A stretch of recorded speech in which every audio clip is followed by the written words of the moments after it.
Good morning, everyone. Good morning, distinguished guests, our excellencies, honorable members, our friends, colleagues, and change makers from all over the globe. Welcome to the Oxford Africa Conference 2025 here at the Blavatnik School of Government at the Historic University of Oxford. Yeah? Bit more energy. That is definitely more like it. In Swahili and in many parts of East Africa, we say, Karibuni sana. Woo. And in Bemba, we say, Mwaiseni. So, Mwaiseni. My name is Bupa Luhano Kabaye. I'm a daughter of Zambia, where the Zambezi flows and the smoke of the Victoria Falls still thunders. I'm a governance and development practitioner and reading global governance and diplomacy here at Oxford University. And my name is George Murichu, from the land of marathoners, from the cradle of humankind, the magical Kenya. And I am delighted to be a host together with Luhano. I'm currently a scholar pursuing science and religion right here at the University of Oxford. And we are most delighted and honored to have you, our delegates, joining us for this historic moment. Would you appreciate yourself for being part of this historic moment? We gather here under the resonant theme that is right there on our screens. And if you may, I'd like to invite you to read it out loud with that African energy, that African oomph. Let's together with one loud voice declare the theme, Changing Narratives, Vision, Action, and Transformation of Africa. Woo! Yeah, it is definitely a collective moment of reflection and reigniting of the African continent and the African voice. But before we get started, just a few logistical items. So our bathrooms are upstairs. So once you take the stairs upstairs, it is to the left of the elevators. Please do use those bathrooms as the event is going on. And what else do people need to know, George? All right, in the unlikely event of an emergency. Please underscore unlikely. In the unlikely event of an emergency, we'd like us to do take note of our exit protocols. We would make our way to the ground level and we would exit through the main door. For those of you who have accessibility requirements, those are factored in as well. And you'll be able to make your way to the refuge point and exit through that. Yes, and if you did need water as the event is going on, there is Seminar Room 1, which has doors open right behind the staircase. So please stay hydrated as it is spring and we want you to be hydrated and to keep up the energy levels. Yeah. All right, over these couple of days, we're going to hear from visionary leaders. They are already here. We are getting a front row seat to some amazing ideas that will transform our continent. And so at this juncture, we'd like us to raise our expectation and open our hearts, and let's get ready to receive, and let's get ready to be the change makers for our continent in this moment. And so we want to express our gratitude to the organizing team, our sponsors, our partners, and we'll be making mention of them in due course during this conference. Yes, so let's honor the past, disrupt the present, and dream forward.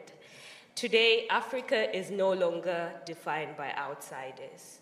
She paints her own future, bold, unshaken, and transformed. So let the Oxford Africa Conference begin! Woo!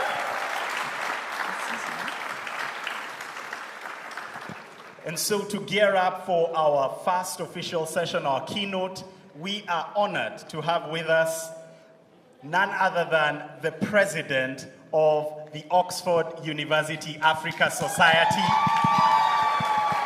Ladies and gentlemen, she is a merit scholar.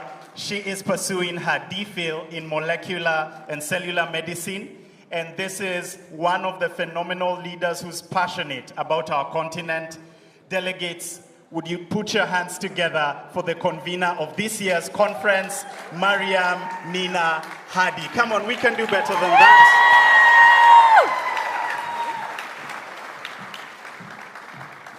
Wow, this is so surreal. Over a year of planning, and everything is working together. His Excellency, President Julius Maada Bio, President of the Republic of Sierra Leone, welcome. First Lady Fatima Maada Bio, welcome. Dr. Ngozi Iweala-Okonjo, welcome. All members of the Sierra Leone High Commission and Delegation, the Deputy High Commissioner of South Africa, Dino Maklota, Dr. Ernest Ofori-Sapong, the Judge of our Innovation Seed Fund, Professor Nairi Woods, the Dean of the Blavatnik School of Government, all protocols duly observed. Esteemed guests, partners, and friends, on behalf of the Oxford University Africa Society, it is my absolute great honor to welcome you all to the 2025 Oxford Africa Conference at the Blavatnik School of Government. Once again, thank you so much for joining us for this important gathering of Africa's boldest voices. As we look ahead to day 2, we are equally as excited. I extend a warm welcome to everyone else here, and we are deeply, deeply honored by your presence, the presence of eminent dignitaries and thought leaders. President Bio, once again, we are privileged to host you as you share insights from Sierra Leone's journey. Dr. Okonjo Iweala, your leadership on the global scale inspires us all, and we look forward to your fireside chat with Professor Woods. To all esteemed guests and attendees, policymakers, educators, academics, entrepreneurs, artists, students, and change makers from across the African continent and the diaspora, you are most welcome.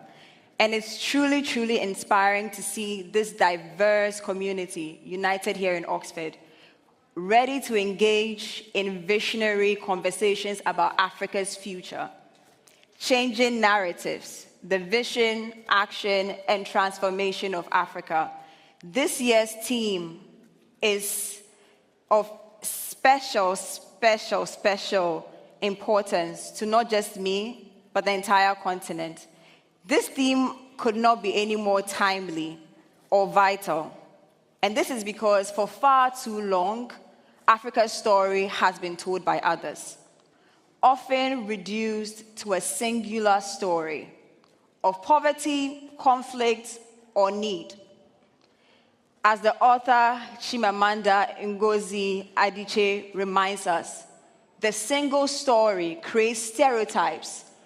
And the problem with stereotypes is that is not that they are untrue, but that they are incomplete. They make one story become the only story. Our mission here today is to shatter that single story and illuminate the richness and complexity of Africa's multiple stories. We have seen how external narratives about Africa can swing from despair to euphoric without capturing the nuance. In 2000, The Economist infamously labeled Africa the hopeless continent, only to declare a decade later, Africa rising. Neither extremes does justice to the reality. Between being hopeless and rising, there are countless African stories that are yet to be told. Stories of resilience, stories of creativity, and courageous leadership. Indeed, an African proverb wisely says, until the lion learns to write, every story will glorify the hunter. In other words, if we do not tell our own stories, others will tell them for us. Changing narratives means Africa writing its own story, its vision with action and with authenticity. Our three theme pillars, the vision, action, and transformation, speak to the journey of redefining Africa's narrative. Vision is about imagining the Africa we want, a continent that is prosperous, equitable, and at peace with itself. It is the audacity to dream beyond the limitations that others have imposed upon us. Action is about implementing that vision through leadership, policy, entrepreneurship, and grassroots initiatives. And without vision, and vision without action is obviously merely a dream.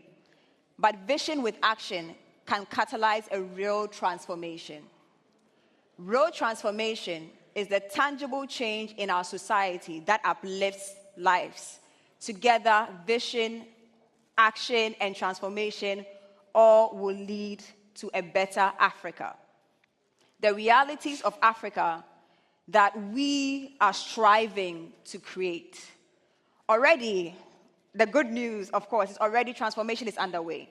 For instance, the African nations have come together to establish the African Continental Free Trade Area, the largest free trade area in the world by the number of participating countries, connecting 1.3 billion people across 55 countries in a single market.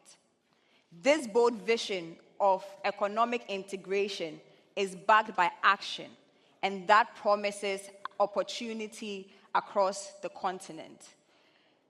We are witnessing a technological and creative resonance. This is driven by Africa's youth, from bustling techs in the hubs of Lagos and Nairobi to the vibrant film and music industries of Nollywood and Afrobeats. And with a median age of just 19.3 years, Africa's population is the youngest in the world. We are brimming with energy, we are brimming with potential. Our young people are not just waiting to be handed the future, we are already building it through our startups, through our social enterprises, and community projects.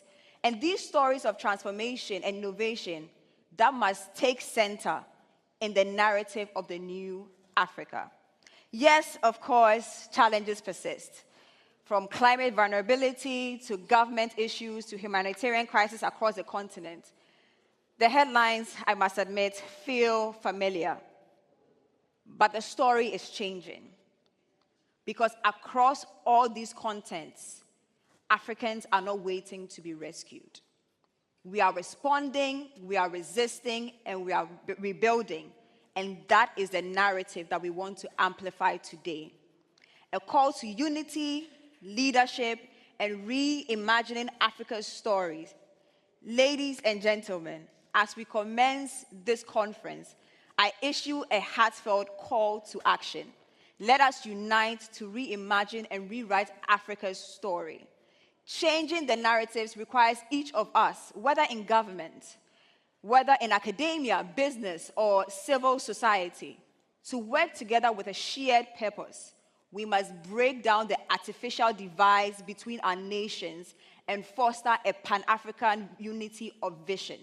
Our challenges do not respect borders, neither should our solutions. We need visionary leadership at all levels, leaders who are not afraid to envision an Africa beyond the problems of today, and who inspire our people to do greatness. Leadership is not only the task of presidents and officials, it's a responsibility we all must share. The young student in Oxford or Lagos who challenges misconceptions about Africa is leading. The entrepreneur in Nairobi providing jobs and innovation is leading. The activist in Accra, Ghana, who stands for peace and justice is leading. And this conference itself is a form of leadership. We are gathering of minds to chart a way forward. So I ask of us all here, in our discussions, let us be bold and imaginative. Let us craft a vision for Africa that is defined by our aspirations and not by our affiliations.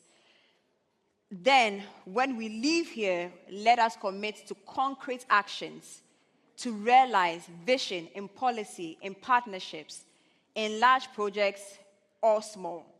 If we do this, I am confident that we will see the transformation of Africa that we seek.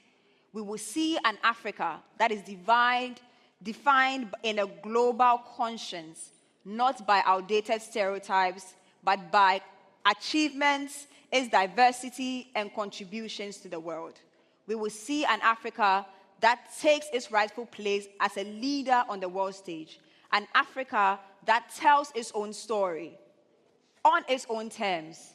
And in the words of Chinua Achebe, we must strive for a balance of stories, a narrative that acknowledges our triumphs, but also celebrates our tribulations. Let us ensure that the story of Africa is no longer one dimension. We should make sure it's a story that is externally dictated. It is our story and we must own it. Together, through unity and purpose, we can transform the narrative of Africa from one potential to one of promise fulfilled. And on this note, and on this hopefully inspiring opening, I want to highlight that this conference would not have been possible without the work, without the dedication of our extraordinary group of students at the University of Oxford. They are not just organizers, they are visionaries, they are collaborators, and they are custodians of a bold dream. First, my deepest thanks to Clement Amponsa, our program coordinator. Clement, your strategic guidance, tireless commitment, and unwavering personal support have anchored me and the whole team throughout this journey. Both professionally and personally, you have shaped every part of the conference. Clement, thank you for believing in this vision with me and the team. To Nanasa, our program coordinator as well. You are brilliant. Your leadership and consistency have carried this conference from its earliest days of planning to its full execution. You held so many moving parts together with grace, and it has been a privilege to build this with you. To Wanto, T. Wanto, and Julie Ojambo, our co-conveners. Your leadership, diplomacy, and your ability to hold space for complexity help shape this into more than just an event. It's now a movement.